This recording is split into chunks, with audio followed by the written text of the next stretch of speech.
Let's turn on ignition. We press the left turn light and the right turn light and no reaction will come. Let's scan for errors with probe diagnostic equipment. There is one single DTC. Let's take out the airbag.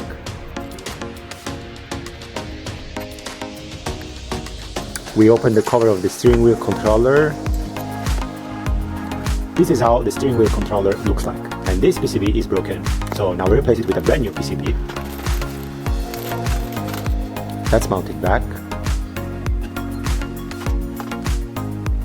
Properly install the airbag.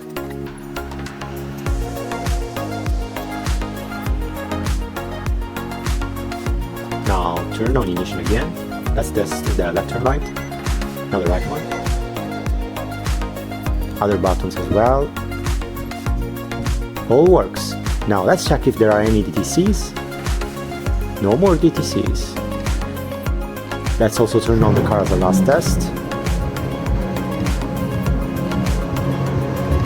Everything works okay now.